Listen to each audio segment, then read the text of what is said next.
was this issue that is dear to all of us, the one in front of us right now, the children.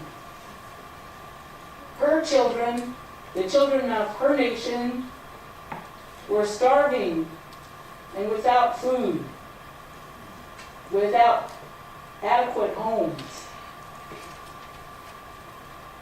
They basically, the reserve system in Canada, is, as Charlotte mentioned, is a colonial system in which no amount of promises, treaty promises, has been able to basically stop the actual colonial nature of them, meaning that the government ekes funds out to them as it sees fit. And thus there aren't even enough funds adequately to go around to house the families, the children. There's no schools. The schools that there are run down, they tore down their school building in their community because there was toxic leakage, and then never rebuilt it. Put them in what we used to call, shacks back in, back 40. All these promises, that's why Teresa decided to go on a hunger strike in front of the rest of Canada, because down home the people are starving. Because our foods slowly but surely are going to disappear under the huge weight, of this press into our lands that will toxically poison them, as it has in the tar sands. That's what she's just speaking to you about. Us, all those lands up there, they want to do that. That's what's happening up there. Those people still hunt for a living. I know, because it's pretty near my country. There's a direct relationship between the riches that Canada and these other nationals, multinationals, there's big bucks, and the poverty of our peoples all over the world that still rely on their home foods. That's where we are all one people, because there's many other peoples that live off the lands too, not just indigenous peoples. And they should all stand. We should all stand together at this point in time. We're going to wonder. We're really going to wonder. We're really going to think there's a fiscal cliff when there's no more drinkable water. That's the next crisis that we're facing. So, it's big in my heart what Chief Teresa did. She ended her hunger strike on the day after my birthday. But I just wanted to say to you that the poverty that has become, so forefront now, we know what's up, how wide the gap is between the very rich and the very poor is right now. That particular gap is created. And one of the first ways that it is created is to remove us from our lands, refuse us our sovereignty so that we can protect those lands, our home foods, and protect our families. So we're at the epicenter, you might say. We're at the epicenter of an enormous tragedy. How can it not be a tragedy? How can I look my young people in the eye, like I do in the classes, and tell them to fight? Because I know that any time that we fight, we are very mighty. And we should stand together right now. Anytime that the people speak up, anytime the people stand, anytime the people take action, any kind of action you can imagine, whatever it is you can do, no matter how old you are, whatever you can do, then you can stop. You can stop these things from happening. You can. So I'm not here to speak of tragedy. I'm here to speak of strength and love and solidarity. Basicha.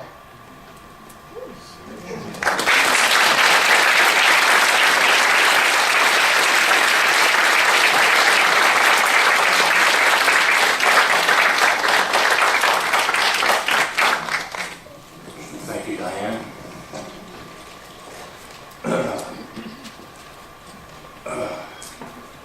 One of the things that both of the previous speakers brought to the table here, as far as an Idle No More event, something that I like, something that I especially welcome, given that this is an academic setting, which kind of bugs some people, it reveals the force, the power that we have of creativity, creative acts, artistic acts, acts of protest, acts of solidarity, acts of, whose feedback is that? Yours or mine? These acts of creativity that build relationships to our traditions, to our histories, and to each other, which seems to me a very fruitful way to heal all the relationships that are necessary for us to sustain our ways of life on this planet in a way that is traditional to wherever we come from, and with respect of all our ancestors and all that they wished for when they entered into these relationships with colonial governments, and it's healing for us as a people that will carry us forward. So I really appreciate the artistic statements that were shared with us here tonight too. In speaking of maintaining familiar relationships in the face of this kind of oppression that gets into the very everyday lived existence of Indigenous peoples, I'm pleased that we've invited and that she accepted an invitation to Florence Fiddler to speak to what she has done. She herself is Turtle Mountain Anishinaabe, so I'm not just being favoritism here towards another Anishinaabe, but she's an old-time activist. She's been on the scene for a really long time. She's well known around here as an activist grandma, a long-time foster care provider, a pain in the behind to certain powers of institutional school boards and all sorts of things around Seattle, fighting for the support for the identity of her children and grandchildren and foster kids in the Seattle School District. So I'm very pleased that she's here and hope that she can speak to what it is to instill a sense of resistance, a sense of power, a sense of resilience in the children that are under her care, and how that provides an example to each of us who have families, each of us who have kids, each of us who have students, each of us who have mentees in whatever capacity in their lives, that we can stand before them as a fine example of a human being who cares.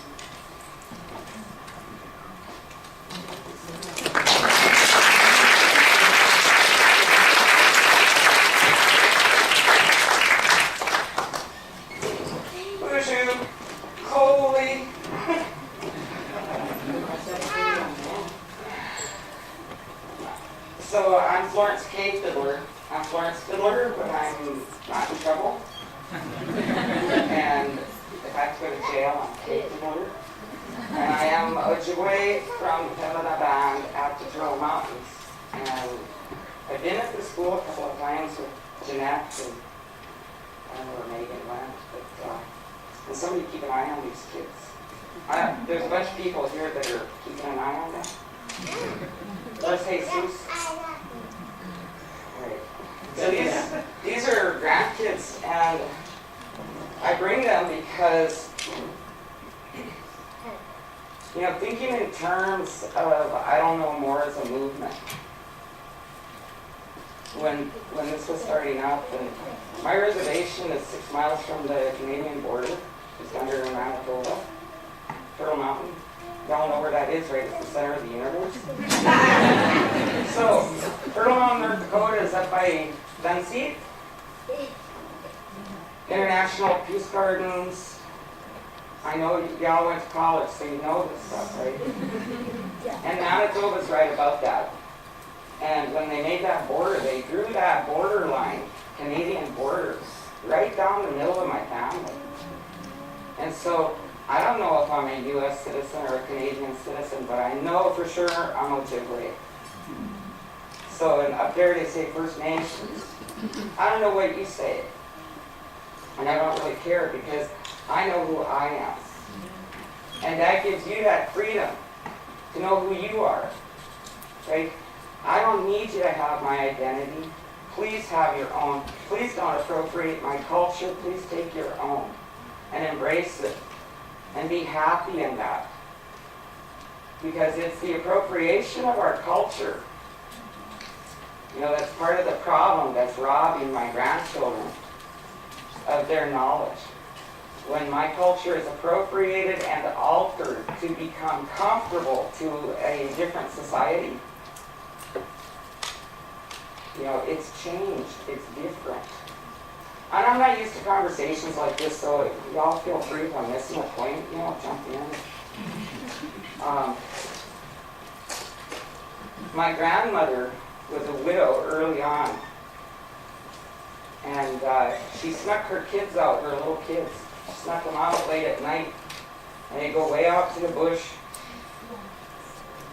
to Florence K. me. So I see you over at church all the time. So it's embarrassing for me to be up talking as a grandmother when Alex is here, and she's like the grandmother of the grandmothers.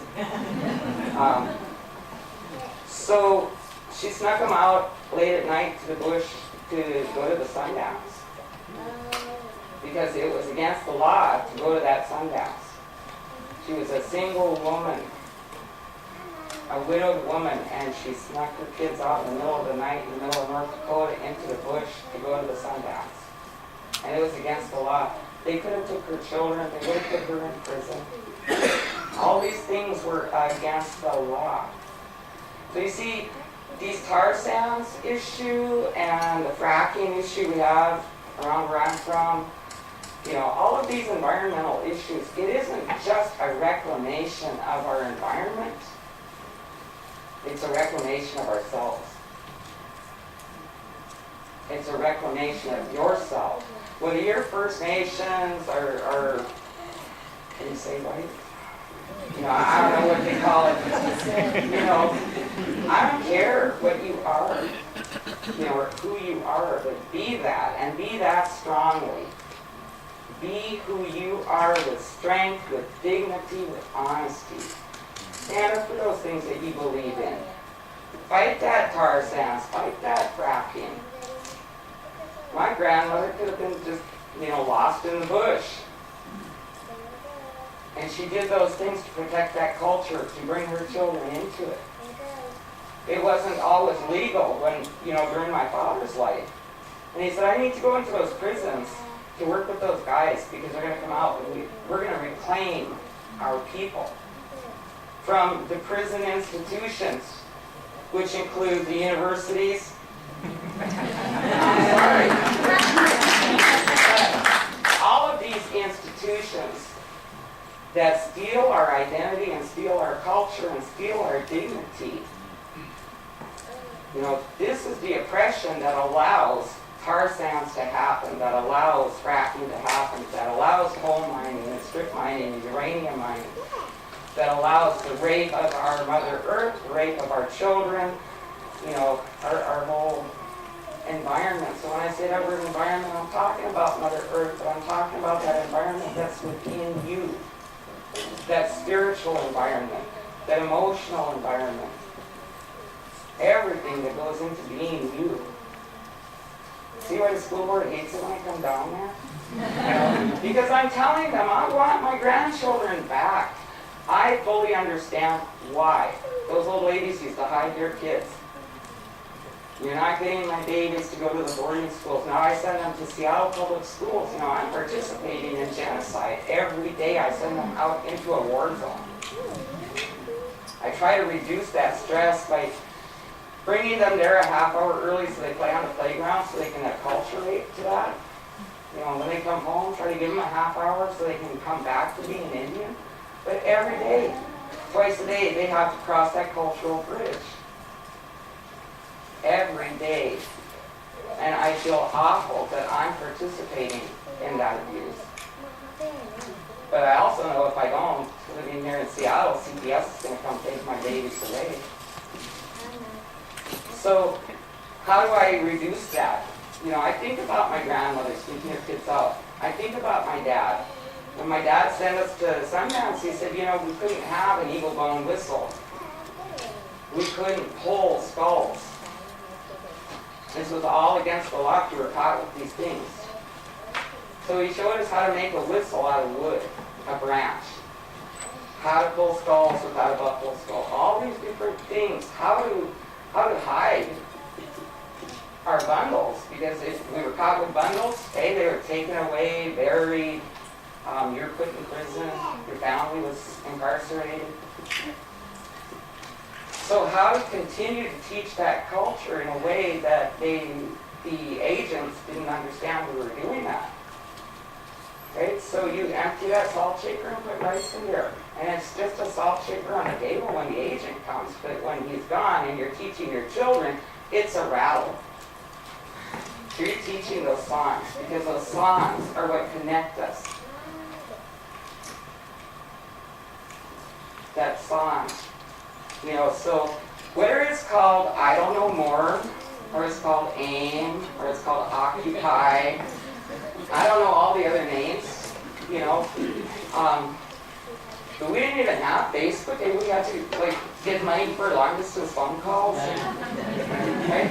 And gasoline, you know, sell T-shirts, get some gasoline to send somebody across the country, you know, to announce, you know, next month we'll have a takeover somewhere. Facebook is like instant, you know. I didn't know what a teach-in was. I was like, I don't know, Jeanette says it's okay, so. I don't know what a teach-in is, but I do now. You know, it's like Thanksgiving dinner at my house, there's a whole bunch of people, I know half of them. So we're always having a teach-in. We're always having a teach-in. And we're always engaged. We're always participating in that resistance to the genocide and the oppression of who we are, no matter what nation you come from. You came here tonight. You are participating in resistance to genocide because you are opening your mind. And we cannot afford to be racist. We cannot afford to say, how are they going to light that A fire if we don't have any white people to choose a road, right?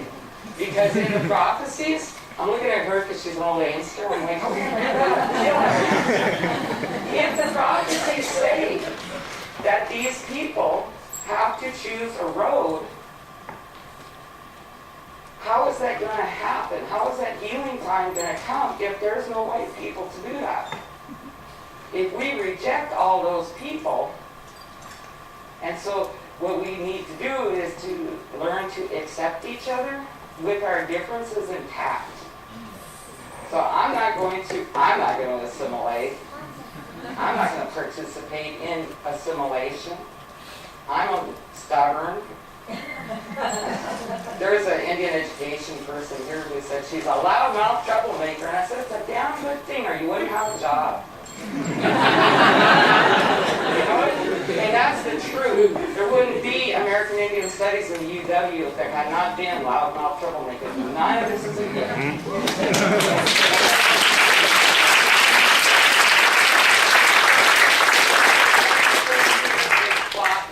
All of it is fought for. My parents' generation, their parents' generation, these other generations paid the price. They paid a heavy, dear price so that I have the freedom to be a loudmouth troublemaker. And I've been a loudmouth troublemaker for many years, and I'm not the only one. So, you know, here we are still surviving. Creator kept me alive and around so that I could, you know, teach these children how to do these things. You know, and how do I teach that? Because my grandchildren, all different tribes, different nationalities. So everybody liked my Lego thing I did. We had a round dance. I'm trying to explain to my kids, how do you survive? You have to go home and explain to your children and your grandchildren. And if you don't have birth children, you have a neighbor's children. You are somehow connected with a child, and you have to teach these things. And you can teach them in the classroom, or you can teach them in the living room. You have to teach them all the time. How do you make a round dance out of Legos? How do you mark the signs? How's it going to look? You know, and it was so much fun putting that together, and that's on their language. I'm trying to use that language that they can use. Legos are everybody's language. Everybody's language. We got Indian Legos, we have African American Legos, we have Pacific Islander Legos, and they were all into round dance.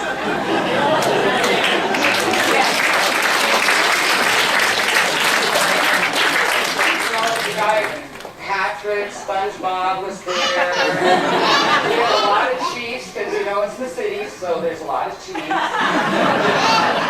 There's always a lot of cheese. There's always a lot of cheese. You know, so I'm trying to teach my children about this, my grandchildren, and I'm telling them, here's what you're going to do if there's trouble, right? Even though they know their Auntie Linda is a cop, Officer Uncle, I don't know his real name. He's always coming to the powwows and the Christmas things, you know, to volunteer. So even though we have these cops that we're close to now, these are not the ones that beat up my knees, but, you know, these are, we have to understand. So I remember the last time I heard Thomas Banaka talking in one of them elder circles. All those years we traveled with that traditional elder circle, they said, learn to light a fire without a match. And so all my boys were really working on learning to light a fire without a match. And you know, nowadays they let you have one match if you're getting married. Like if you can light that fire with one match, you can still get married. But if it takes two, then I guess you can't. So boys really learn how to build that fire pit. For those ceremonies, you really shouldn't need a match, right? And the last one we heard him talking, he was saying, you're going to have to learn to light that spiritual fire within yourself without your teachers there. Because your elders aren't always going to be here to lead you into. And sure enough, you know, I'm looking at Jeanette and I'm like, well, where's our elders? You know, where's our teachers? And it's like, you know, that WWJD, what would Janet do? Yeah. And some of those teachers were harsh. Some of them had hard words that we had to listen to. What? Did you see the Legos? That's my granddaughter, Annabelle. So this is your leadership. These are my elders right here. They teach me things all the time. My grandson said, if you're doing this to all these trees, is there going to be a tree for me to sundance with when I grow up?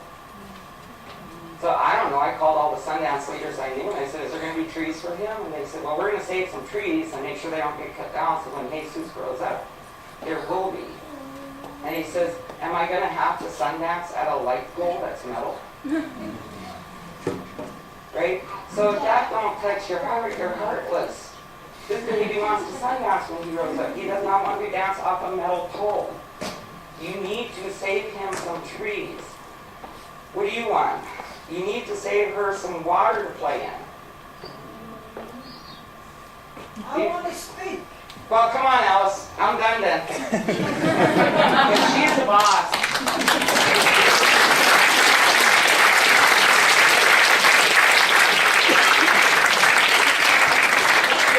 I think you can find a way to get hold of people on that Facebook. Like any of these people must be on Facebook, right? So if you have questions, you'll figure it out. You want this hair doesn't have anything on front? I'm Alexandra, really. Dribble off Island, First Seal Islands. Sea lions are dying up there. Polar bears are going. Screwed up society, GMOs, smart meters, huh? Can burn your house down, by the way. Check on it. Water. You mentioned water, or somebody here. That's going to be the next war, water. And you're going to have to dig a hole in your backyard. You won't have any more toilets. Up off them bananas.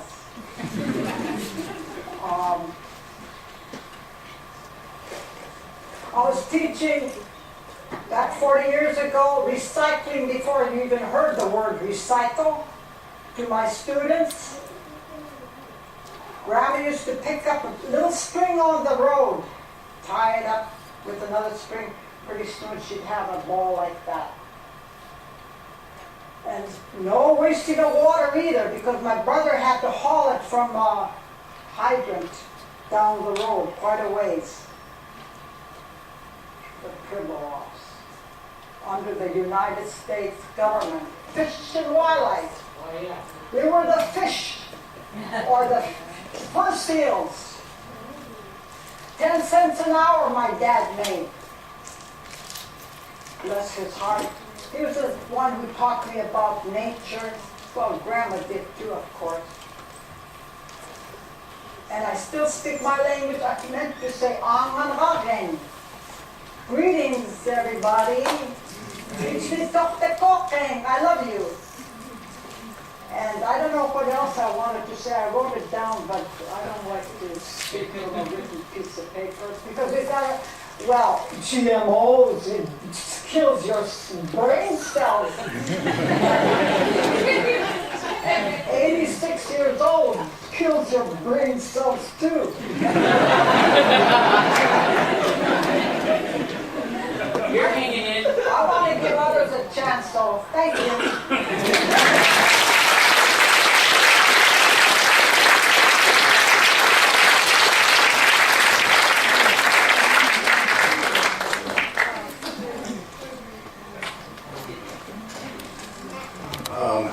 We are, imagine that, running a little behind.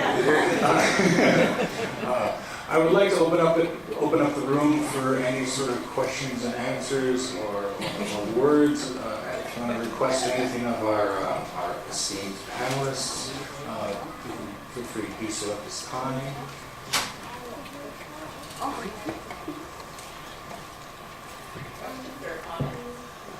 Yes, where do we go from here? Oh no! Where do we go from here?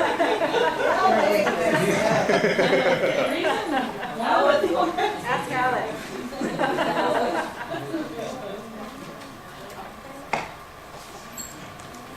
Where's that mic now? Where is? Well, Okay. I'm going to say something really quick and then we can jump in or whatever. One of the things I think that's daunting is that the bills themselves are huge. C-45 and C-38 are really daunting because they're omnibus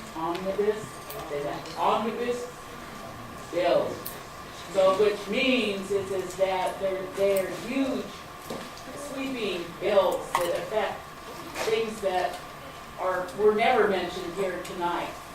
But all of the things that were mentioned here tonight. So you're right to ask, what do we do? And I would say, educate yourself and think about what can I do from the position I'm in right here? Where could I put my best energy, you know? Rather than say, like I say, I'm really interested in families, okay, and the effects of these environmental toxicity and on families, or I'm really interested also in the way in which we're losing food sources because of the push from multinational corporations into our homeland. So, you know, I'm saying, okay, I'm putting my energy there. I may not, it doesn't mean that I don't care about the tar sands, or I might not, you know, back the tar sands or go to fight the tar sands or something, but I'm going to have my energy, you know, I think that's what we have to do that sometimes, is try to find something that's really meaningful to us and focus. I know what I forgot to say. Okay. Civilize the white man. He's the uncivilized. It's a good idea.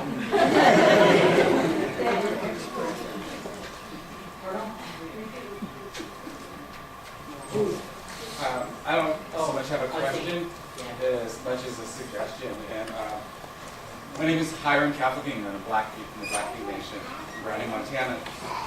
And one thing that I'm really proud thank you all the panels for our two grandmothers I spoke to. Thank you.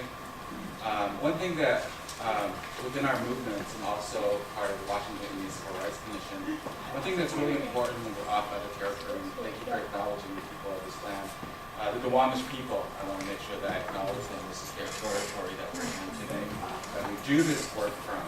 I think it's really important. I've been, listening and watching things on the internet and about I Don't Know More. One thing that I think is really important for us, and this is just my suggestion, these are suggestions that were given to me by my elders and my teachers, is that we don't forget the sacredness of what we do. This is good information to have. These are gifts. These are gifted people that are within our communities. We have the answers within our communities, but not to forget the sacredness of what we do. And there's sacred protocol that I'm taught from my people. When we go to other people's land, we don't start this movement without asking their blessing and their permission. I haven't yet to see a Duwamish person, and maybe there has been, and I just haven't seen it yet, who have been brought into this movement. I believe that the ancestors from the beginning of time that are from this area would help us spiritually on our work that we're doing. And so I want us to keep in mind that. Keep in mind, too, what always been suggested to me is that when we're dealing with colonization, don't let them conquer and divide us. Don't let us talk about the people, our people who have, misused the tools that were given to them. Because, anytime we're starving or whatever, and I'm talking about our tribal people, this is what stops our movement is the division piece, and it's going to happen, it's going to come. Go to your elders, have some wisdom when we're speaking, because it's poison. We poison ourselves when we talk about, what our people are doing. Because as we were colonized, and as we were stuck into boarding schools, that's where we've got, the sickness, trying to live like other people live that is not of us. To us, it makes us sick because it's not the right kind of medicine for us. So I just want you to keep in mind that through all of our movements, that's been one of their strongest tools is to divide us within peoples, our different nations. And I could already see that happening. You can already feel it within the air. Pray about it. Go back and do the ceremonies. There has to be ceremonies that happen. Some of us have done, and some of them are still doing them. Probably people doing them all over. But remember that. Protect yourself. That's important. We're always taught when we go into battle or something, there's medicines that we use that are to protect us, protect our little ones. There's going to be a lot of bad medicine that's going to be coming out within this, as we move forward. And we have to protect ourselves and protect other people. And that's our minds and our emotions and our spirits that we have to protect. So those are just suggestions. Those are given to me. Those are gifts that I give to you.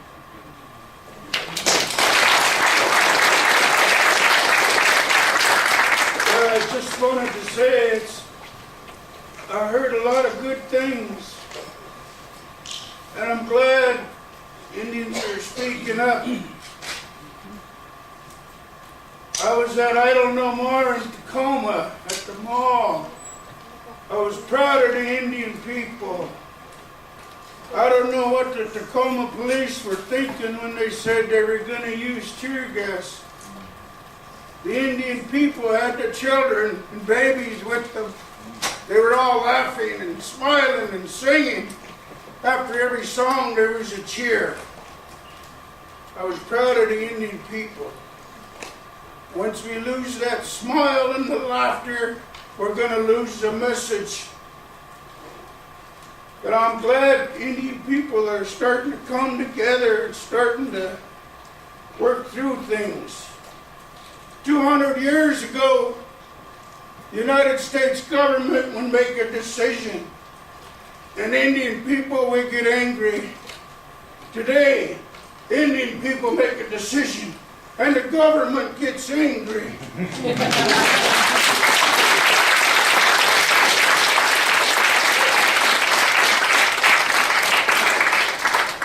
So I'm curious what advice you have about non-native people keeping their sovereignty, reawakening their sense of sovereignty in regards to the planet. Perfect. Okay.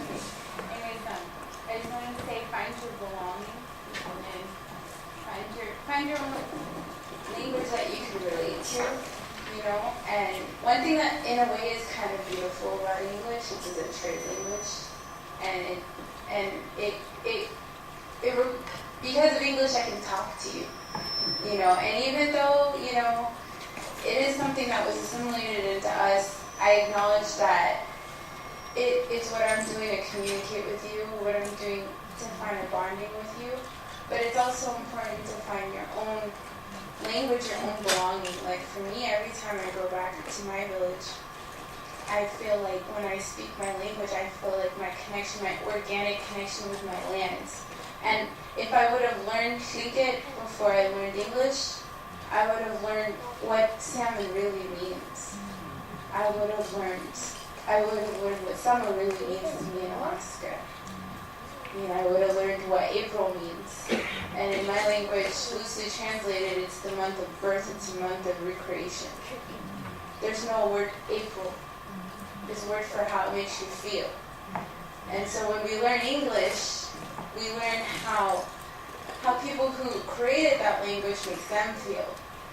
That's why it's so important to me. Language is so important because it's how you feel. It's not just how you communicate with other people. It's how you communicate with your connection with Earth. It's how you communicate with your connection with yourself. It's how you express yourself and interpret how you feel. And so I think when it comes to language, it's not just a verbal thing. It's also a spiritual thing. It's also a mental thing. So it's really important. It's really important to find your belonging. If it's through a song, if it's through an action, find your belonging as to how you fit in as a citizen of Earth. However it is, whether it's getting into understanding the kind of the structure of Earth, whether it's understanding the socialness of Earth, whether it's understanding your relationship with other organisms, with other animals, whatever it is, find your connection, find your belonging, find your purpose there. You know, I mean, I always admire like Bolivia. Like that was amazing. If you study Bolivia, they created a court on environmental rights. They created people to be accountable for when they violate Earth's rights as a living organism on this planet.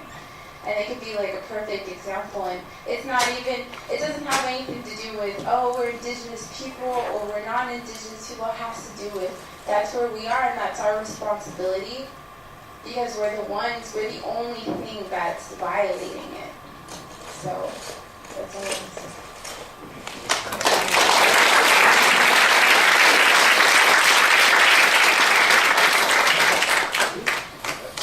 Could I speak? That's my granddaughter.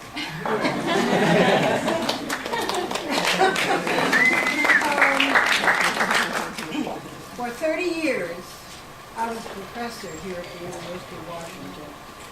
I started before many other people even thought about teaching. And one thing that one has to remember when you are in the classroom, you not only have to teach your students, but you have to teach your colleagues a bit about other cultures, other people, other universities within a university. And I don't want to leave out our esteemed colleagues here at the University of Washington in terms of becoming aware of what exists in our world, the people, the families, the business people, whoever may exist. I found that in that 30 years, much of my time was spent letting other people know that we even exist. And that we were here long before most citizens were here in this country. Anyway, I won't go on and on because as a teacher, you can get lost. But I'm sure that my granddaughter will carry on. I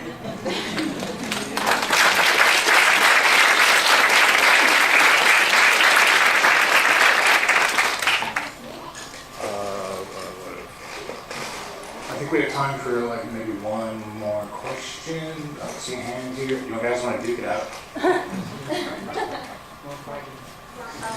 Actually, I have a question that's I found kind of personal for me. I didn't know very much about Island of War, let alone some of the situations that were going, which I'm ashamed to say that I'm actually native, and I feel that I should have known.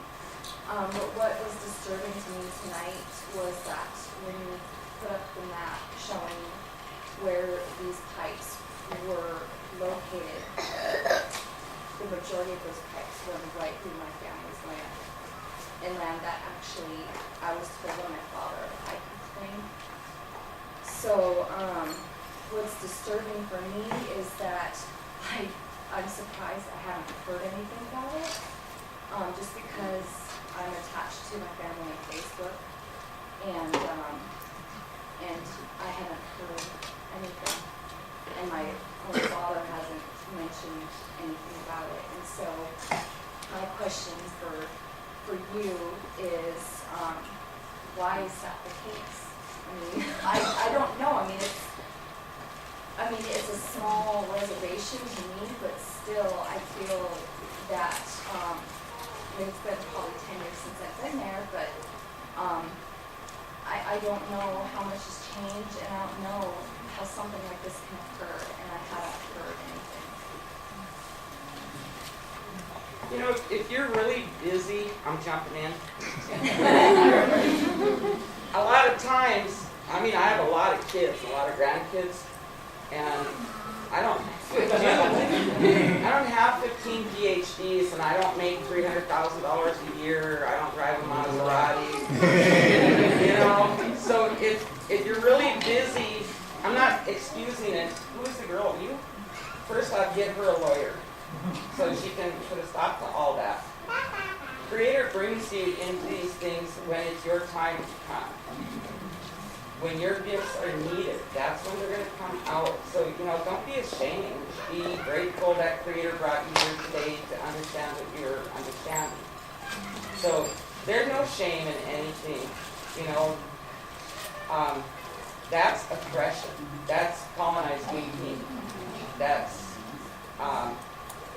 that was stolen from you, that knowledge, and now you're getting it back. So fight really hard to reclaim that and to put a stop to those things on your land. But if you have 5 kids at home and you have very little income and you're struggling from day to day to feed those children, you know, and you don't always have an internet or a telephone or a car, and you're sitting in the middle of nowhere and it's 40 below, you know, we live in a what do you call it, like a real easy way to live, because we don't live in North Dakota today, but sometimes, so when we're in our Seattle home, how easy this is. I have the internet, the telephone, the typewriter, everything in my phone, in my pocket. When I go to North Dakota, I got a fly swatter, glass of water, you know, so those two lives, how you see life in Seattle, this is only one part of reality. There's another whole reality out there. Facebook has opened a lot of that up for us, but there's still a lot of our own people, and some of them are, you know, like PhDs working in universities that live in an encapsulated world. Is that how you say it? You know, like a little tiny piece of a world, and they don't ever go outside their reality, so they don't know what's happening outside. So if that's your gift, go bust open a few capsules, get some information in there. You know, now you have this gift of this knowledge of, you've just been given, you know, thousands of generations of knowledge. And now you go and you pray about that and what to do with all of that. Right? So, but not just her, but all of it.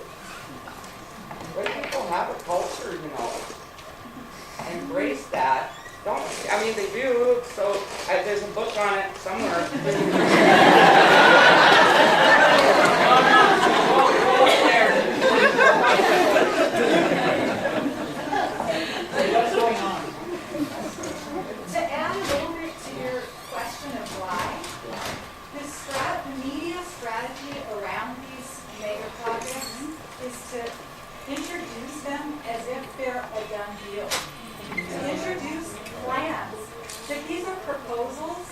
there's all kinds of review processes that need to happen, and that's a control of the language by getting us to speak about these things like they're going to do it.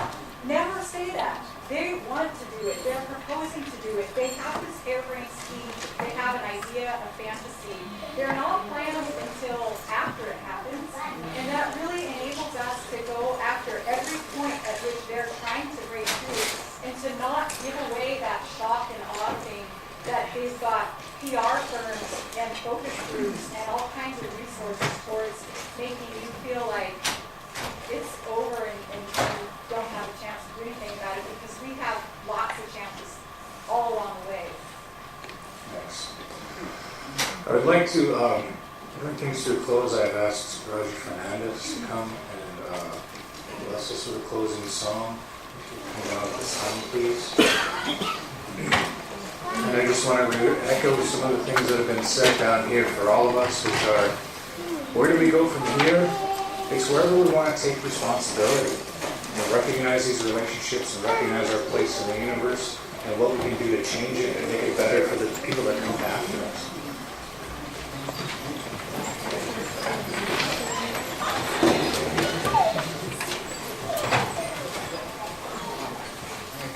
We all standing up for him. You can sit down one more minute.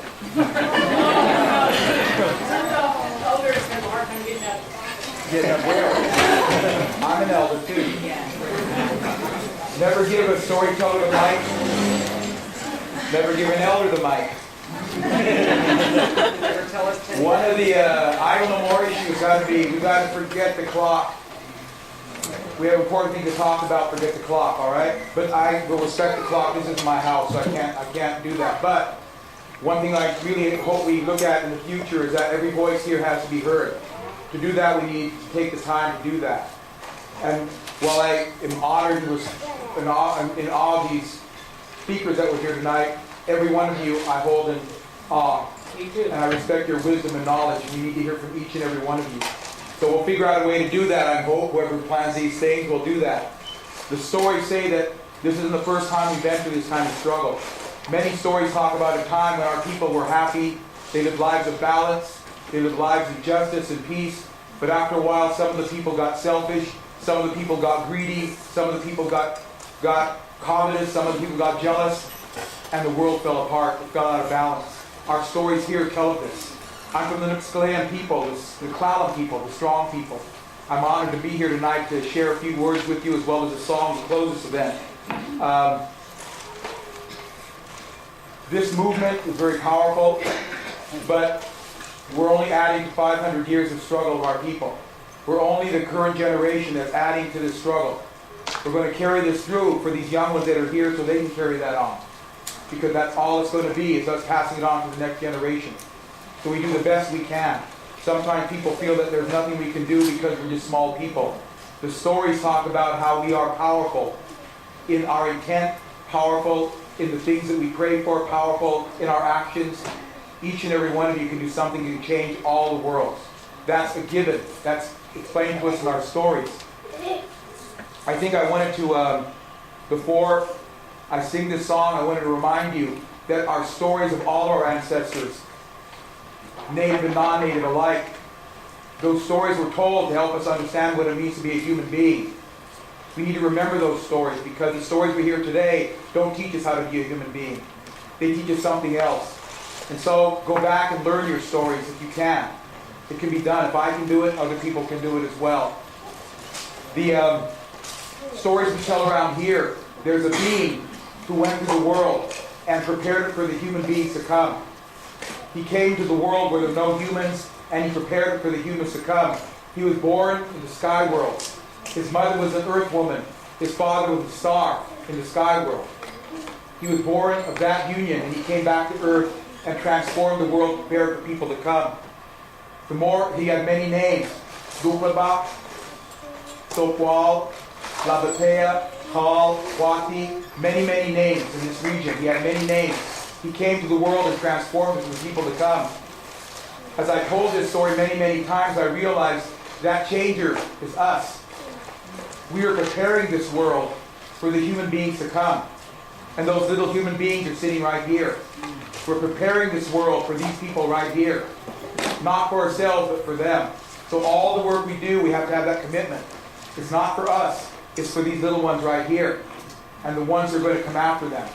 And so that's what the transformer did, the changer did, Dukmaba did, the Sokwal. He did this work, prepare the world for the people to come, and that's what we're doing. We're preparing for these people to come, and the ones after them. And so you all have the power to do this thing. But to do that, we're going to need all of your voices to be heard. We have to find a way for all of you to be able to stand up and speak your mind, speak your ideas, give us hope, give us belief, give us passion, give us all those things we need to make this thing work. So I'm going to sing this song to close this event. This is the Changer song. I learned it from my teacher. His name was Subiyai, Bruce Miller of the Skokomish people. He, powerful teacher, powerful artist, powerful human being, a ceremonialist, a plant person, the greatest teacher I've ever met. And so he created this song as a way of reminding us of the transformer. He also said the world we've been through, like that we're going through right now, it's happened before. It's happened to our people before. And so he gave a word to me. He gave a word to all of us. And that word is spalach. Spalach, not decolonization. Spalach, not resistance. Our own word to describe the world we're in now. He said a great wave came and hit the canoe of our culture. Capsized that canoe. A great wave came and hit the canoe of our culture and capsized it. Many people were drowned. Many people were lost. But those of us who are still alive are trying to get that canoe right again. Are trying to get that canoe right so it's a continuous journey. So that's my commitment, is to try to get that canoe right again. And any small thing that you do, anytime you speak a word from your language, you sing a song, you stand to support another Native person, anything that you do helps get that canoe right again. So the canoe will be right again. I know that. So this song is for him. He was a changer. It's a song for you because you were all changers. You're all transformers. You're all Dukmaba. You will hear his name in this song, Dukmaba.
Oh,